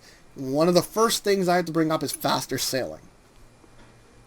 They have improved sailing speeds. I don't know what you think of that, but great for me. What do you think? I don't know, because you know me. I don't mind walking for like hours and doing nothing. Yeah, that's true. You are in their life. Yeah, not as bad as World of Warcraft, obviously, but in a game like Oblivion, I won't fast travel. I'll just walk. I find it more interesting. Well, there's usually stuff that happens in games like that, so. Yeah. Another thing they talked about was the new Tingle bottle. Apparently, it's replacing the Tingle tuner, or in some way, some fashion. I don't know. I'm not fully clear on that. But you can leave messages in this bottle, and they'll wash up on other players' shores, and you leave them messages. That's pretty cool, kind of reminiscent of Dark Souls, Demon Souls, and a little bit, but not really sure if I'm gonna use it. But it's there. Yeah, whatever. I may not use it and send messages out myself, but I'll be more than eager to read other people's messages. Yeah. Who knows? They also announced that it will be rendered in 1080p, which that's great. I don't know what the frame rate's going to be. They didn't announce that, but full 1080p is always good, and it does look great. Although most people have said this, and I have to agree, it looks like you remember it. Mm-hmm. I only went back and actually finished Wind Waker a couple years back, and still, I remember it looking that good.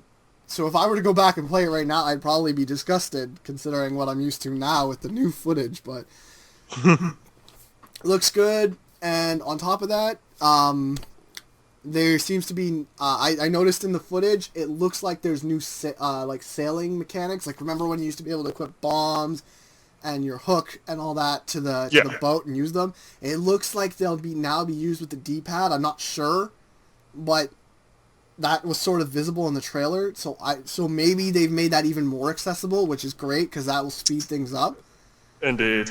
And the Wind Waker has touchscreen controls, which for me I'm happy with because I hated the C-stick. Not everyone agrees with me on that, but I always remember the C buttons, and that's where it was at. The C buttons to play music was the pinnacle. So, and it releases in October, which is great. What are your thoughts on Wind Waker? Definitely gonna get it. and I'm probably gonna waste about 100 hours of my life. Yeah, I fucking love it. I love it. yeah, I know Wind Waker is one of your favorites, if I'm not mistaken. It is my favorite. It is your favorite, straight up. Next up is Wonderful 101. They've teased us a lot with Wonderful 101. I never really looked into the gameplay as much, but it is definitely an action game, and what it is you control a group of heroes, and you're going to make your weapons with touchscreen controls. And I thought, the touchscreen controls, I'm not big on touchscreen controls, aside from what I saw in Zombie U, because I thought that was the best application for them. It was just inventory most of the time, and scanner stuff. But I think that's a real great way to immerse you. It definitely built tension in Zombie U. Some people may disagree with that, whatever. But, I don't know, the touchscreen for that seems fairly good. I don't know what to say other than that. It has multiplayer modes, I don't know what kind, and it has up to 5 players. They look to be co-op multiplayer modes. And it launches this September 15th. So, any thoughts on Wonderful 101? Not really for that game, no. I think making your weapons out of the heroes is actually quite funny. Yeah. I like the animations for it, but that's about it, for right now at least. Yeah, well, we'll see how the game does. We heard that rumor a while back where it was supposedly only 3 hours long, but apparently they've already squashed that rumor.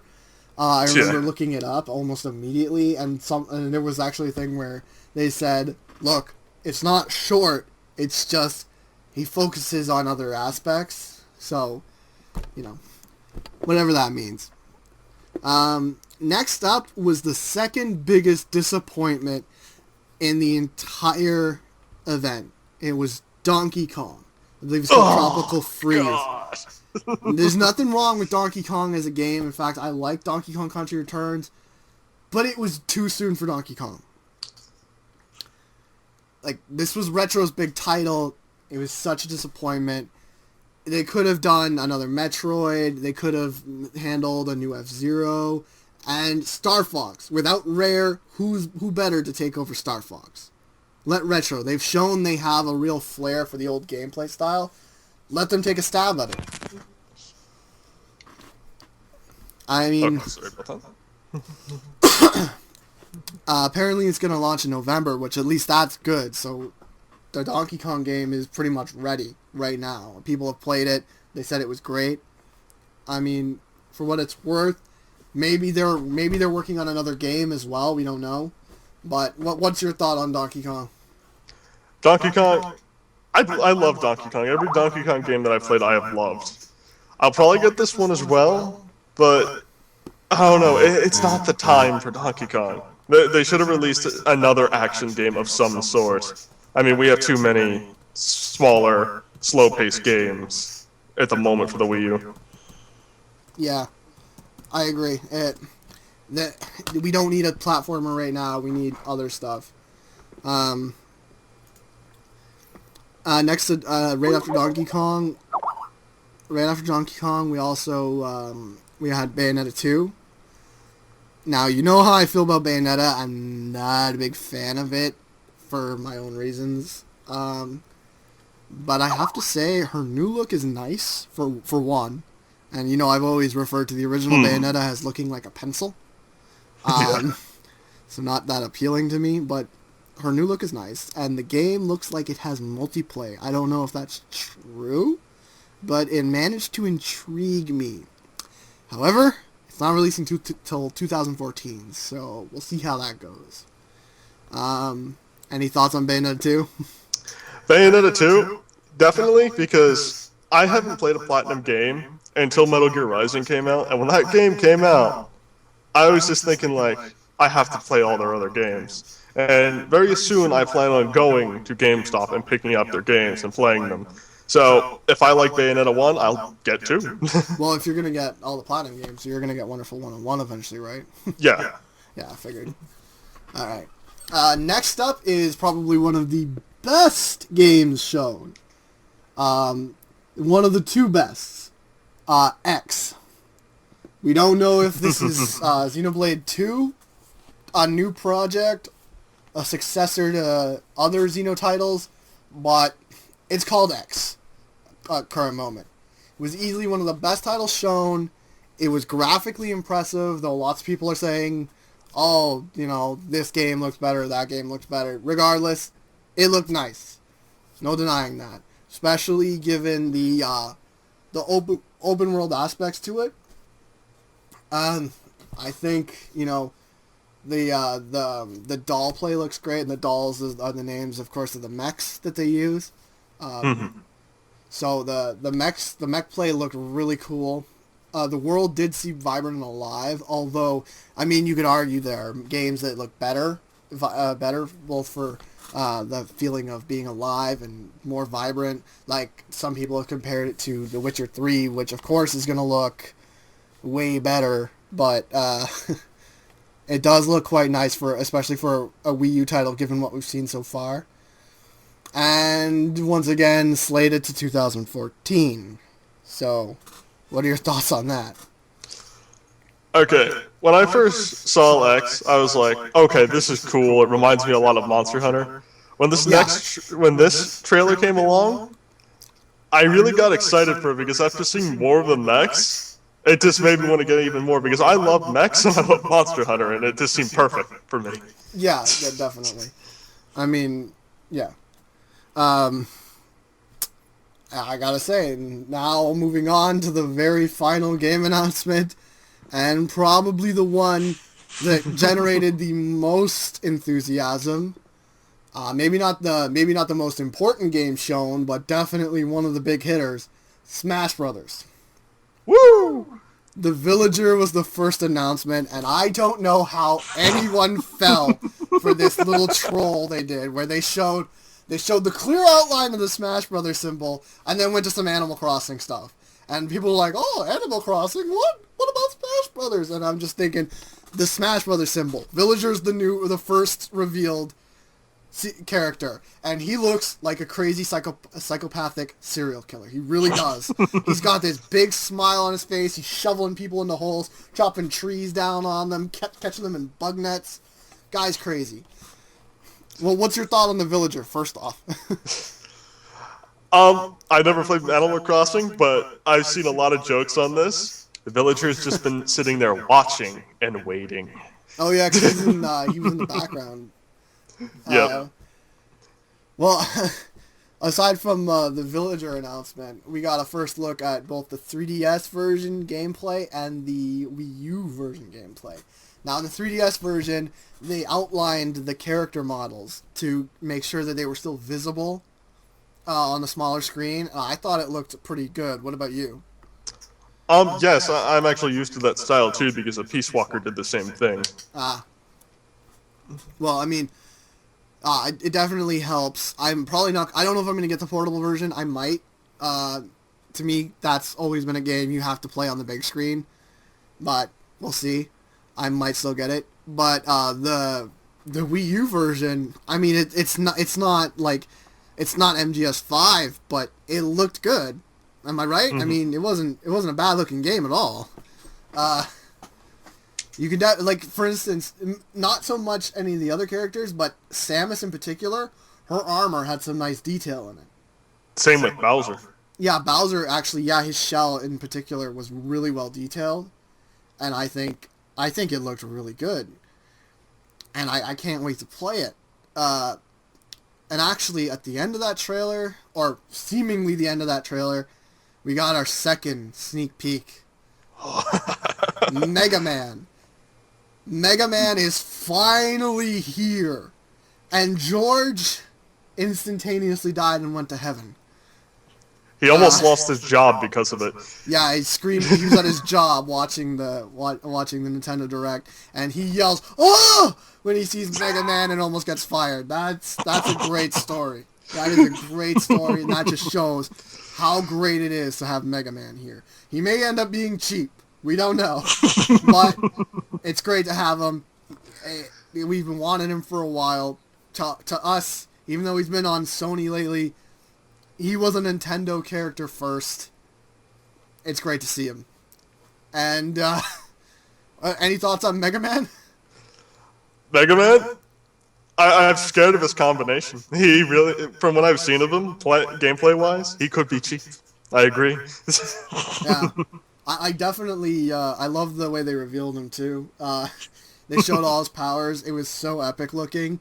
It wasn't gameplay, obviously, but when they showed them, well, they didn't show all the gameplay, the powers in the actual gameplay, but when they actually revealed it with the actual um, rendered, pre-rendered cutscene, it was just like it was nice looking, and I remember the blade going over Link's shield. That particular moment was just so awesome to me.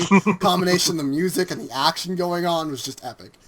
But on top of that, I want to bring up at the very end of that segment, we saw the Yellow Devil from Mega Man. He comes in just like he did in the original Mega Man game, which is I'm wondering if that's like a nod that the event quests will be as good as Melee, where they had nods to that kind of thing for their characters. Like for instance, in Melee, I believe it was not just in Melee, but in Brawl, I believe as well. They had you fight Shadow Link as Link, sort of like, and it was a special Shadow Link too. It wasn't just like the Shadow Link that they gave you in Brawl, but the actual Shadow Link from Link's Adventure, and it kind of it was just a real good nod back to that. But I'm just wondering if that's going to be really important or not. But that's another game that's going to release in 2014. That one I'm a little bit more forgiving on because we didn't even expect it to be playable at E3, and yet we are seeing actual gameplay. No, there's not a playable version of a booth as far as I know, but it's farther along than some of us expected. Some of us were doing the math ahead of time and said, hey, look, Smash Bros. Might actually show up, but we didn't think it was actually going to be there. What are your thoughts on the release date? Bug you at all? I was really hoping for this year, the end of this year, but if it's not, oh well. I'll have other games. Yeah. One thing they brought up is they're putting the Smash Bros. Site back up, and of course, well, I don't know if you were there for the Brawl days, but the Smash Brothers Dojo. No, I wasn't because my Wii broke. You weren't on the web though with Smash Bros. Dojo at all, then? No, I wasn't. Okay, well, a lot of us remember every day checking the dojo to see if a new character was announced or not. That was almost part of the fun. The game wasn't even out, and we were just going to that site, spending hours just reading through and just getting ready for the new characters. And I instantaneously thought, that's one of the best parts about this game. It's just that hype that gets attached to it. It's just so much fun. Just even theorizing about what characters might come in. It's part of the fun. And one last note on Smash Bros. Is the Wii Fit Trainer was announced as a character. the last revealed character for E3. At first, a lot of people were saying, "Oh, that's dumb," and some people are still going, "How dare they?" But I'm just sitting there thinking, "That's funny. That's exactly what I want. I want characters like that. I mean, I want serious characters too, but I have no problem with joke characters like that. They add to the experience, as long as she's not cheap, which she may end up being. But what are your thoughts? I also don't mind joke characters. I think if Final Smash's return, her final smash should be she gains a whole bunch of weight and flies across the screen real fast. That'd be brilliant. Alright, so to close out, Nintendo had a good conference. It failed to generate any real hype for me aside from Smash Brothers and X. But, and also it suffered from what I'm going to call year of the 2014 games. But at least it showed me a lot of games. A lot of exclusives that I care about. A lot of third-party games I actually care about because I don't care about a lot of what EA is not bringing and a lot of what other third-party developers aren't bringing aside from Kingdom Hearts, which I still think should be on the Wii U. I can live without Final Fantasy 15 being there, but I feel like KH should be there and like a marriage between Sony and Nintendo on this one. But I think that those two needed to merge. But other than that, I saw what I wanted to see. So for me, it was pretty good. What did you think?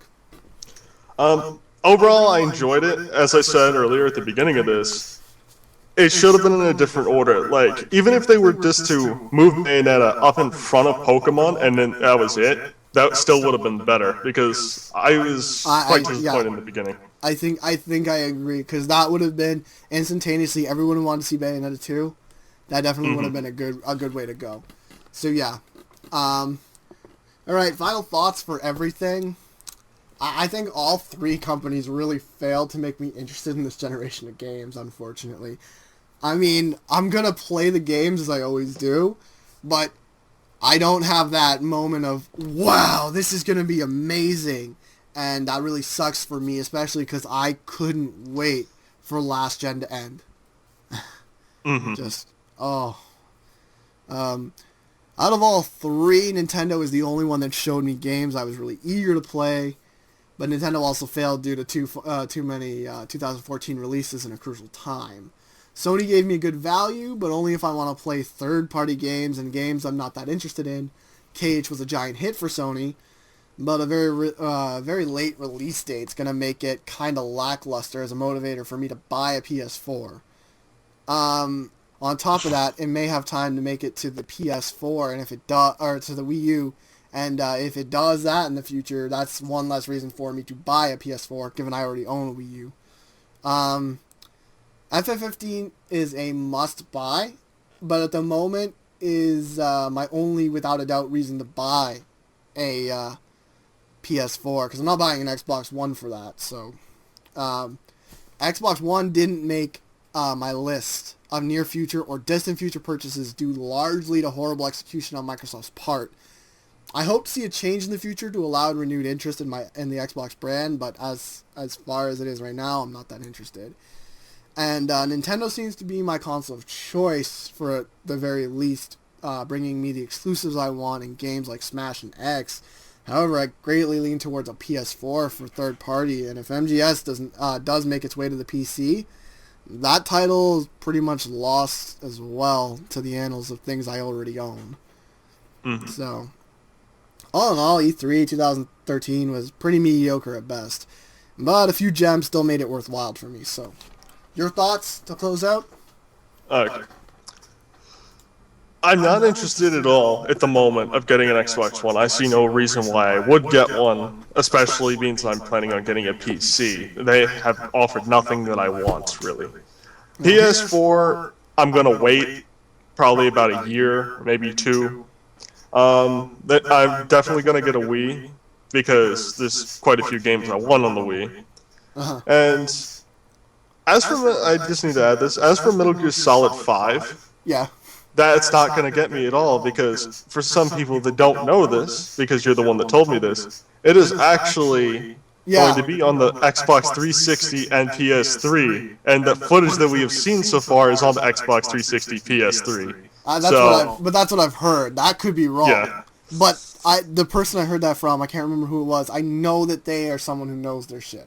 So, yeah, if that really is the footage for the PS3 and the Xbox 360, really is there? I'm quite satisfied with that, to be honest. Yeah. Okay. As for our next podcast, I will add this. We will have more people. If there's not more people here, we will go stab some people, and then we'll start over. Yes, so and have a good night. And hopefully this did not screw up in the recording. But yeah, definitely it's been a good podcast, and this is SDSD Ink Lover and Copperhead Snake signing off.